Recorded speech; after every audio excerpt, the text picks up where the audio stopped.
I used to think that the most unforgettable moment in a man's life would be the first time he held the hand of the girl he liked. Later, I learned that it wasn't. The moment you truly never forget is standing at the altar, watching the woman who is supposed to be walking toward you turn around and run to another man. That day, a light rain was falling outside the church. Rainwater slid slowly down the stained glass windows, slicing the outside light into blurred fragments. I stood at the altar in a black suit. The priest looked toward the door for the third time. The guests began to whisper. Jack walked over to me and lowered his voice. "Ryan, is she really not coming?" I didn't answer, because I believed in Sophia. We had been together for 7 years, from graduating college to working together, and then buying our first home. We had been through a failed startup together, and endured our poorest days side by side. Back then, we lived in a small apartment of less than 40 square meters. Once, at the end of the month, we ran out of money, so the two of us shared a $12 plate of pasta. She pushed the noodles in front of me and said, "You eat." I asked if she wasn't hungry, and she smiled and shook her head. Later, I found out she had gone to sleep that night after drinking just a glass of water. I have always believed this woman would be with me until the very end. Last night, she was still leaning on my shoulder asking, "Are you nervous?" I said, "A little." She smiled and hugged me. "Don't be nervous. I will always stand by your side." So this morning, when she told me she was just feeling a little unwell, I didn't doubt it. Until 10 minutes before the wedding started. Her phone rang. Once, twice. She didn't answer the third time. On the fourth ring, she glanced at the screen, and her expression suddenly changed. "Who?" She didn't answer, just stood up. "I'm going to take this call outside. Now? It'll be quick." She left after saying that. 5 minutes. 10 minutes. I messaged her, "The wedding is about to start." No reply. Another 2 minutes passed. The church doors were finally pushed open. Sophia was back. But she wasn't alone. Standing beside her was a pale-faced man, Leo, Sophia's childhood friend. I had met Leo a few times. I knew he had been in therapy and that his condition was unstable. He wasn't a bad person. At least, in the time I'd known him, he had never actively tried to hurt anyone. It was just that his emotions were heavily dependent on Sophia. Sophia had always felt that if she left, something might happen to him. Over the years, she had almost made caring for Leo her responsibility. But I never imagined this man would show up at my wedding.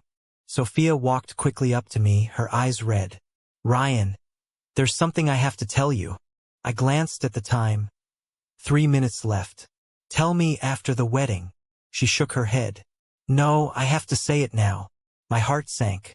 Sophia bit her lip. "Leo tried to hurt himself last month and was rushed to the ER. The doctor told me that if he continues to refuse proper treatment, his condition could get much worse. But he isn't willing to accept a new treatment plan. He says he only trusts me. The doctor suggested finding someone familiar to accompany him through the initial referral and adjustment period, about 3 to 6 months. But I'm scared. Ryan, I'm really scared. If I leave him, will something actually happen to him? So I decided on my own to go abroad with him and come back once he's stable. She grabbed my hand. "At most 2 years. I will definitely come back in 2 years, and we'll have our wedding again." I looked at her, looking at the wedding dress we had picked out together, looking at the ring on her hand, that ring I spent 3 months' salary to buy. Originally, today I would have put it on her finger myself. Now she was telling me that she was leaving from our wedding. I asked, "Are you sure?" She nodded through her tears. "I'm sorry. I can't just ignore him." I closed my eyes for a long time. Finally, I turned aside to let her pass. "Then go." Sophia froze, clearly not expecting me to answer like that. "Ryan, go." She suddenly hugged me. "I knew you would understand me. I knew you would wait for me." I didn't answer. She let go of me and turned to leave. The flowers in the church hadn't withered yet. The cake hadn't been cut. And the guests didn't even know whether they should stay or leave. I stood on the stage, suddenly feeling that all of this was absurdly ridiculous. Jack walked over to my side. "Ryan." I raised my hand. Don't say it. I took off my ring and placed it on the table, then took out my phone and dialed the wedding planner. The wedding is canceled. There was a few seconds of silence on the other end of the line. Sir, are you sure? I looked at the empty church entrance. I'm sure. In that moment, I finally understood that some people don't leave you at the wedding. She simply moved the decision to leave forward to the wedding day. That night, I returned home alone. The living room was filled with wedding photos. Our first trip, university graduation, buying our first house, and a photo of her asleep on my shoulder. I looked through them one by one. I didn't cry. I just felt very tired. My phone lit up at 1 in the morning. It was Sophia. Darling, I've taken Leo abroad. He agreed to accept treatment. The doctor said he needs someone to accompany him in the early stages to build a sense of security. At most 2 years. I'll come back after 2 years. We'll have our wedding again. You must wait for me. I stared at the screen for a long time, and finally replied with 3 words, understood. She quickly sent back, I knew you would understand me. I didn't reply again. The next morning, I got up at 6, washed my face, changed my clothes, and went to the office. Jack was clearly taken aback when he saw me. Did you sleep last night? I did. For how long? 2 hours. He fell silent for a moment. Are you really going to wait for her? I looked out the window. I don't know. Then why did you agree to her request? I thought for a moment. Because yesterday, I still loved her. Jack frowned. Yesterday? I nodded. Yesterday. After saying that, I turned on my computer. For that month, I checked my phone every night. In the second month, I checked it a little less often. By the third month, I realized a fact. Life doesn't truly stop just because someone leaves. The company is still here, the employees are still here, the bills are still here, and so am I. At that time, the company had just developed an enterprise collaboration system and secured a trial contract with a large corporation. The client put forward an almost impossible requirement. Complete the upgrade of the core modules within 3 months, or the contract would be canceled. Everyone thought it couldn't be done, yet I signed the contract. For the next 90 days, I practically lived at the office. The lights in the office were still on at 3 in the morning. Jack came out of the conference room and looked at me. Why are you pushing yourself so hard? I rubbed my eyes. I used to work hard to earn money so that Sophia and I could have a better life. He asked, what about now? I looked at the computer screen. I want to know how far I can actually go if I do it just for myself. Jack paused for a moment and smiled. That's more like you. 3 months later, the project successfully launched. The client extended the original 3-year contract to 5 years. The company started making a real profit for the first time. I didn't drink much on the night of the celebration. Sitting alone by the window, my phone suddenly rang. Sophia. Ryan. Yeah. I miss you. I didn't answer. Are you okay? Pretty good. And the company? Not bad either. She laughed. I knew you could do it. I asked, how is Leo? There was a few seconds of silence on the other end of the line. A bit more stable than before. That's good. She fell silent again for a moment. You'll wait for me, right? I looked out the window. Sophia. Just focus on being there for his treatment. She didn't say anything. You haven't answered me yet. I held the phone and finally just said, Sophia. I won't promise that I'll still be standing here in 2 years. You have the right to choose your own life, and so do I. The call ended. That day, I suddenly realized I was no longer counting down the days until she returned. And that day marked exactly 1 year since she left. The first time I met Emma was at a charity project meeting. To be precise, we got into an argument the very first time we met. The company was planning to invest in a psychological support project. I was responsible for assessing its commercial viability, and Emma was in charge of project operations. She held up the budget sheet. We must increase the number of night shift staff. I frowned. The existing data doesn't support that. Because many people who really need help are precisely the ones who need it at night. Then optimize the workflow. Optimizing the workflow takes time. She looked up at me. Does adding $100,000 to the budget not cost anything? I stared at her. Do you look at everything through emotions? She didn't back down. Do you look at nothing but numbers for everything? The conference room suddenly fell silent. Emma looked at me for a few seconds, then suddenly smiled. It looks like we'll be working very well together. I said, I think so too. She turned and walked away. Jack was beside me, trying to hold back a laugh. The next morning, Emma appeared in my office again and placed a new budget sheet on the desk. I looked down.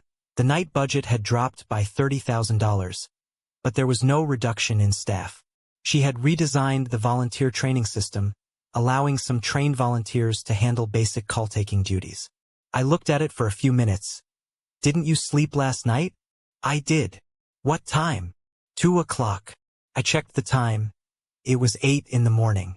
You only had 6 hours? She shrugged.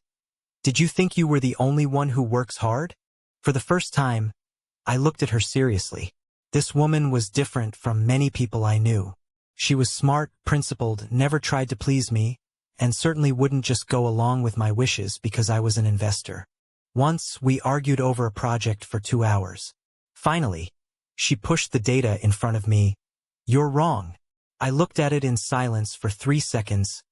Indeed, she smiled. You actually admit your mistakes. I said, you'll get used to it. She smiled and walked away. One night later, the power suddenly went out in the office. Only the emergency lights remained in the entire building. Emma sat by the window, the city lights reflecting on her face. She suddenly asked, Ryan, why aren't you in a relationship? I didn't hide anything. I have. We broke up before the wedding. She paused for a moment. Because she liked someone else? No. Then why? I looked out the window. She chose to be with someone who needed her. Emma didn't press further. After a while, she asked, Is she important to you? 7 years. She nodded. Then she must be very important. I said nothing. She asked again, Do you still love her? This time I remained silent for a long time. I don't know. Emma nodded. That's good. I turned my head. What? She looked at me. If you said you still loved her, I wouldn't get close to you. I don't like being anyone's substitute. If you haven't completely moved on, I can understand. But I won't wait for you forever. When you're truly ready, come find me. With that, she left. I sat there, realizing for the first time, a person who truly has boundaries makes you want to get closer to them more than someone who always accommodates you. What truly made me realize I liked Emma was a few months later. The charity project faced its first major controversy. The board felt the project's investment was too high, and some even suggested shutting it down directly. Emma didn't argue. After the meeting, she stayed behind alone in the conference room to pack up the materials. I walked in. The project continues. She looked up.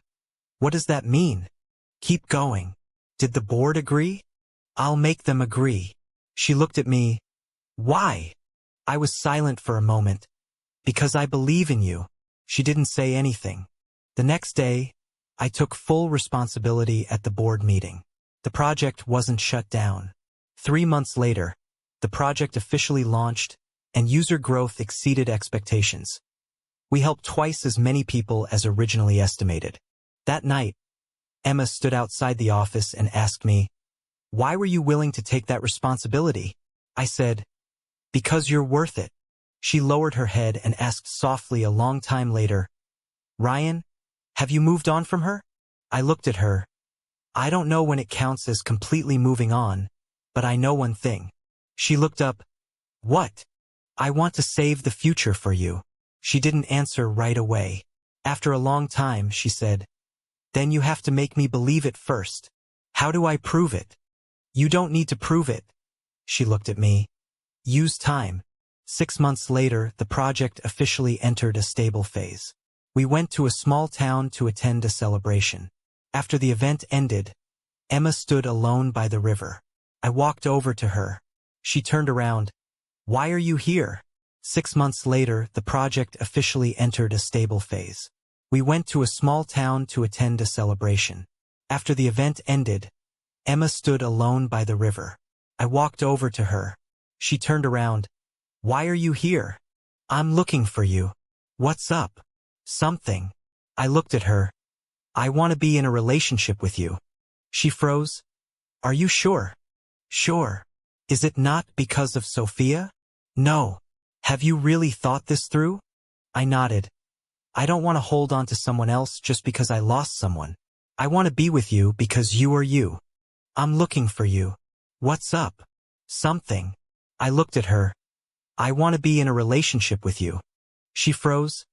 Are you sure? Sure. Is it not because of Sophia? No. Have you really thought this through? I nodded. I don't want to hold on to someone else just because I lost someone. I want to be with you because you are you. She remained silent. I held her hand.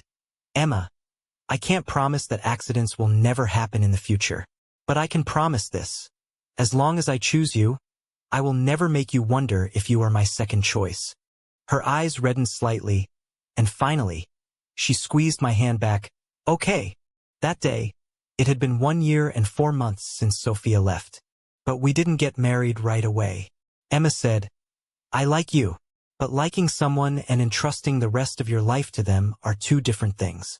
I said, I know. So, for the next few months we just dated seriously. In the first month, we started having dinner together. It wasn't a formal date, just two people who had been busy all day finding a small eatery downstairs at the office. She ordered beef noodles and I ordered fried rice. Sometimes we talked about projects and sometimes we said nothing. In the second month, on the weekend I messaged her, Want to go to a bookstore? She replied, You've finally learned to ask people out. That afternoon we strolled around for 3 hours. She bought a book of psychology case studies, and I bought a book on corporate governance. In the third month, it was her birthday. I didn't prepare an expensive gift. I just took her to the riverside that evening. She asked, Is this your surprise? I said, No. I just wanted you to know. On your birthday, I remember. She paused for a moment, then said softly, That's enough. In the fourth month, we sat on the office balcony drinking coffee. She suddenly asked, Ryan, when do you plan to formally ask me? I turned to look at her. She shrugged. You can't keep me waiting forever, can you? I looked at her profile, recalling the first time she said to me, I won't wait for you forever. And when she said, Come find me when you're ready, I stood up, went back to the office to get a small box, and then returned to the balcony. Now. She froze. When did you prepare this? Last month. What's inside? I opened the box. Inside were 2 plain bands. No diamonds, no fancy engravings. She looked down for a long time. You're proposing with this? I smiled. Let's use this to register first. I'll make it up to you with a formal wedding later. Her eyes slowly turned red. Are you sure? I held her hand. For these past 4 months, I've thought about this every day. Not because you asked me, but because I figured it out myself. Since being with you, I rarely think about Sophia anymore. I don't think about the past, and I don't think about what-ifs. I only think about whether I can see you tomorrow. Her tears fell. I asked softly, Will you? She wiped away her tears. You asked that question a bit too late. For months later, on an ordinary Wednesday afternoon, we went to register our marriage. The staff member handed us the marriage certificate. Emma looked down at it for a long time, then looked up at me. Ryan, do you regret it? I deliberately frowned. I do. She froze. I laughed. I regret not doing it sooner. She reached out and hit me, but the corners of her mouth were curled up. We didn't hold a wedding. Emma said that when we really have time in the future, we would hold a wedding that belongs to us. I nodded. That day, it had been exactly 2 years since Sophia left. On the day Sophia returned to the country, she brought a bouquet of flowers and a small box, inside which was a ring. She stood at the airport exit for a long time. She had already figured out what to say when she saw Ryan. Apologize first, then tell me she was back. She had even imagined whether I would hug her, or tell her, I've been waiting for you. But she didn't know that the man who stood in the empty church 2 years ago was no longer there. That day, I accompanied Emma to buy flowers. She had a charity event to attend the next day and liked white tulips. Just as I picked up a bouquet, a familiar voice came from behind me. Ryan! My hand paused for a moment, and I turned around. Sophia stood there. I hadn't seen her in 2 years. She had lost some weight, her hair was longer, but her eyes were still the way I remembered. First she was surprised, then she smiled. It really is you. I nodded. Long time no see. She looked at the tulips in my hand. You still remember I like these? I didn't answer. She smiled even more brightly. I knew it. You've always remembered. I handed the flowers to the clerk. Please wrap them up for me. Sophia looked at me. Are you giving this to me? I shook my head. No. The smile on her face slowly faded. I turned around and took Emma's hand. This is my wife. The flower shop fell silent. Sophia looked at our joined hands, then at the ring on Emma's finger, and her face instantly turned pale. Wife? Yes. When? 8 months ago. She stared at me blankly. You're married? Yes. Why didn't you tell me? I looked at her and said calmly. When you left, you said you'd be back in 2 years. Later, I thought it was over between us. I have no obligation to report my life to you. Her eyes reddened.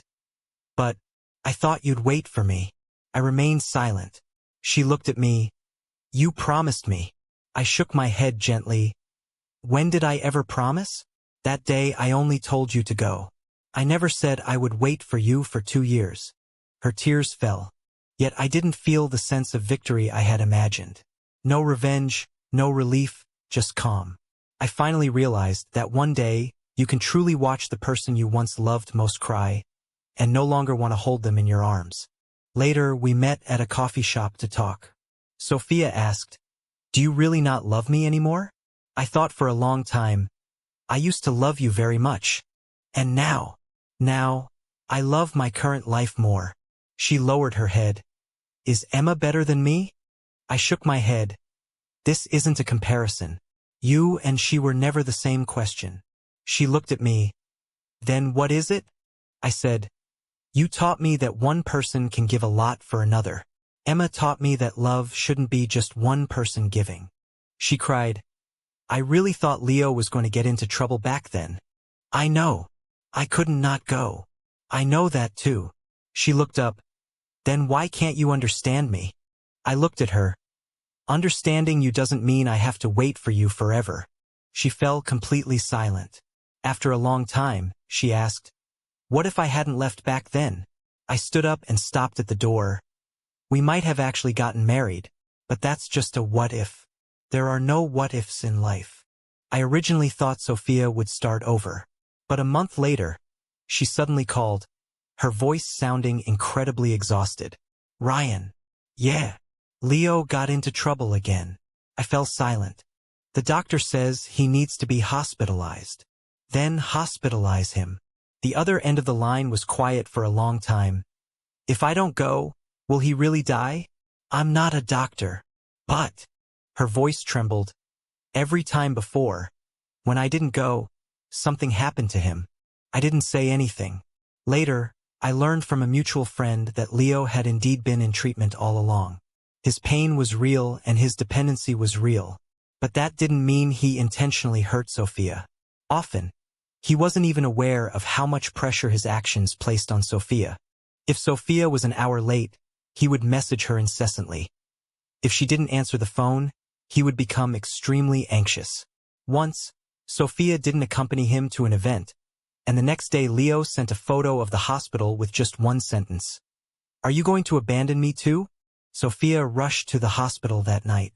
She had always believed she was saving someone, until she later realized she was no longer able to live a normal life. Her every move had to revolve around another person's emotions. She began to ask herself, is this really help? Or have the two of them fallen into a dependency from which there is no escape? That night, Leo messaged again. If you don't come tonight, I don't know what I'll do. Sophia sat on the edge of the bed, her phone screen glowing, her fingers trembling. In the past, she would have gotten dressed and rushed out immediately, but this time she didn't. She called the professional organization and forwarded Leo's message. The staff member asked, Can you come over now? Sophia remained silent for a long time, then said, "I'm not going." That night, Leo's life was not in danger. The next day, with the help of professionals, he received further treatment. Sophia sat outside the hospital, truly understanding for the first time. She could care about Leo, she could help him, but she could not live on behalf of another adult. Over the next 2 weeks, she went to the hospital a few more times. Every time she received a message, she would hesitate. What if this time it's real? Once, she sat up until dawn until she suddenly realized she couldn't make decisions based on fear forever. When the 4th message came, she stood in the bathroom for 20 minutes, looking at herself in the mirror and softly asking, "How much longer do you want to live like this?" That day, she replied to Leo, "I've contacted a doctor for you. They will come pick you up tomorrow morning. I won't be coming over tonight." After sending the message, she left her phone in the living room and didn't pick it up again for the rest of the night. Later she said to Leo, "I hope you're well. I'm also willing to help you contact a doctor. But I won't give up my own life anymore just because I'm afraid something might happen to you." Leo remained silent for a long time. "So you really don't want me anymore?" Sophia shook her head. "It's not that I don't want you. It's that I finally realize I can't live your life for you." In that moment, she began to take true responsibility for her own life for the first time. Just then, my company encountered the biggest crisis since its founding. A large competitor proposed an acquisition. On the surface, it seemed very tempting, but the finance department quickly discovered that what they were really after was the corporate clients we had accumulated in recent years, as well as our psychological support platform. If we accepted, we would receive a large sum of cash, but I would lose control over the company's future. The board was divided, with some believing that selling the company was the safest choice. After the meeting, I returned home. Emma wasn't asleep yet. She glanced at me. "Something happened at the company?" I nodded and told her what happened. She didn't offer an opinion immediately, just asked, "What are you afraid of?" I was silent. "Losing the company?" She shook her head. "Think again." I looked at her. "Losing everything I spent 10 years building." She walked over to me. "Then don't carry it all alone." I looked at her. She said softly, "Ryan, you're not alone anymore." That sentence stunned me for a long time. 2 years ago, I was alone in the church, alone in facing the loss, alone going home, alone starting over. And now someone was standing by my side, not asking me to prove anything, just telling me, "You are not alone." He smiled. "Okay." "Then help me carry it." She nodded. "That's right." Emma didn't participate in business decisions, but she asked me a question. "Why do you keep treating the charity platform as a cost?" "Because it doesn't make money in the short term." She looked at me. "Then don't treat it as a cost." I paused for a moment. She continued, "Companies are willing to pay for employee psychological support. Companies get the service, nonprofits get free slots, and you provide the technology and operations. This way, it's not just a charitable project. It can become a truly sustainable business model." I spent the entire night reviewing her proposal. The next day, I walked into the board meeting with the proposal, holding nothing back. I simply laid the real operational data in front of everyone: client retention rates over the past 2 years, corporate demand, feedback from nonprofits, and the future profit model. Those who had originally supported selling the company fell silent, because they finally realized that what the competitor really wanted to buy wasn't our current value, but the value we might create in the future. Ultimately, the board decided to postpone the sale and retain control of the company. And that nonprofit platform became one of the company's most important businesses for the future. After the meeting, Jack patted me on the shoulder. "You know what? What? The old you loved solving all problems by yourself." I smiled. "And now?" He glanced at Emma. "Now someone won't let you do that anymore." I turned my head. Emma was waiting for me at the door, raising an eyebrow at me. "Are we going or not?" I smiled. "Let's go." In that moment, I suddenly realized so-called growth sometimes isn't about becoming stronger, but finally being willing to admit that you, too, can rely on someone. After everything was over, life returned to calm. But one evening, Emma suddenly became very quiet. We sat on the balcony, and she looked at the lights in the distance. Ryan. Have you ever thought about... She paused. What if Sophia hadn't left you back then? I didn't let her continue. She wouldn't have. She paused for a moment. I haven't finished yet. I held her hand. But I don't want to answer a question that doesn't exist.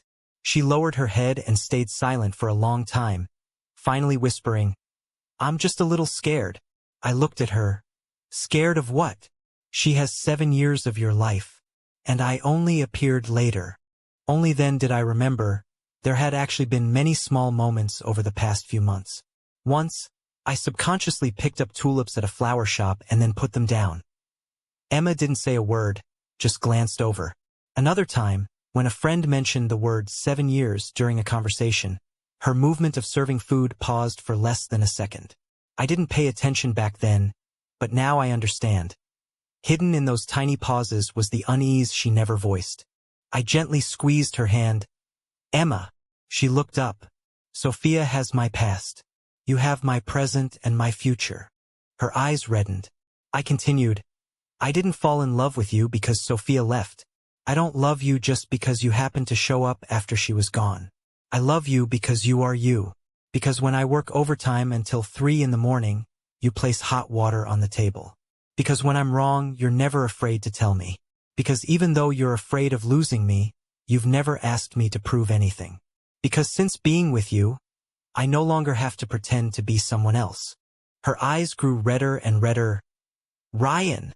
I held her hand tight. I choose you, not because the past is over, but because I truly want to start a future with you. She finally smiled. When did you get so good with words? I said. After we got married. She rolled her eyes at me. We've been married for 8 months. So I've been learning for 8 months. She leaned on my shoulder. Then keep learning. I hel her Zeit. Okay. In that moment, I suddenly realized, Emma has always been a very clear-headed person. Yet she only asks these somewhat silly questions in front of me. Not because she doesn't trust me, but because she has finally entrusted her vulnerability to me. Later I heard that Sophia quit her old job and joined a psychological aid organization. She no longer saw herself as anyone's savior, and began to truly learn how to help others, and also started learning how to protect herself.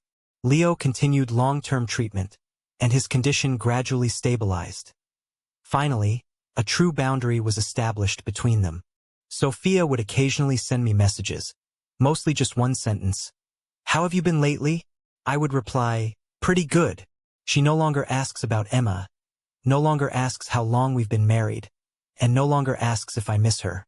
One day she sent me a long email, but there was only one paragraph that I read for a long time. Ryan, I used to think that loving someone meant staying no matter what happened. Later I realized that everyone should have their own life. I always thought you would be there. It wasn't until I came back that I realized you didn't leave me. You just didn't stay where you were. After reading it, I closed the email and didn't reply. Not because I hate her, but because some stories, having reached this point, no longer need an ending. A year after registering our marriage, Emma and I finally held our wedding. There were no lavish scenes, only family, friends, and the employees who had been with us all the way. I stood on the stage looking at the church doors. This scene reminds me of 2 years ago. The same church, the same flowers, the same spot. Back then, I stood on the altar alone, waiting for someone who never showed up. But today, the church doors slowly opened. Emma, in a white wedding dress, walked toward me step by step. She looked at me, smiling beautifully. In that moment, I suddenly realized, the same place really can hold a completely different meaning. 2 years ago, I thought a wedding represented 2 people promising their lives to each other. But now I know, a wedding is just the beginning. What truly matters is whether, after the wedding, you are willing to keep choosing the same person in every ordinary day. Emma walked up to me. The priest looked at me. Ryan, do you take Emma to be your wife? I looked at her. I do. For better or for worse. I smiled. I do. It was Emma's turn, and she barely hesitated. I do. Applause erupted, and I leaned down to kiss her. At that moment I finally realized, The man standing in the empty church 2 years ago hadn't actually lost. He had simply spent 2 years transforming from someone waiting to be chosen by others into someone who knew what he should choose. One evening after the wedding, Emma and I were sitting on the sofa. She suddenly asked again, "Ryan, have you ever regretted it?" Regretted what? Regretting not waiting for Sophia back then. I thought about it for a moment. No. Why? I looked at her. Because if I had kept waiting for her, I might never have met you. Emma smiled. Then shouldn't you thank her? I smiled too. I should. Why? Because she made me realize that even after someone leaves, I can still keep moving forward. Emma moved closer to me. What about me? I looked down at her. You gave me a home. She smiled. Not a bad answer. Then what about my reward? None. Why? Because you haven't finished yet. I paused for a moment. What else is there to say? She looked up. What do you love most about me? I thought for a long time. I love that you have your own life. I love that you never ask me to prove myself. I love that even though you're afraid of losing me, you've never thought about controlling me. I love that you're willing to stay by my side, but you've never lost yourself because of your love for me. I used to think that love was one person desperately proving they were worth keeping around. Later I realized true love is when both people have the freedom to leave. But in the end, we both choose to stay. Emma's eyes grew slightly red. Then she hugged me. Ryan, I love you. I held her tight. I love you too. It started to rain outside again. Just like on our wedding day 2 years ago, a fine rain falling against the window pane. But this time I wasn't standing alone in an empty church. My wife was right beside me. She wasn't going to save anyone, and no one was waiting for her to leave. She was just quietly resting in my arms. I lowered my head and held her hand, suddenly thinking of myself 2 years ago. That man would probably never believe that one day he would own a company that truly belonged to him, have a wife willing to face life with him, and believe in love again. But that's how life is. Sometimes you think you're losing the most important person, but fate is just forcing you to let go of a wrong answer. I lowered my head and kissed Emma's forehead. She looked up at me. What are you thinking about? I smiled. Nothing. I just feel. What?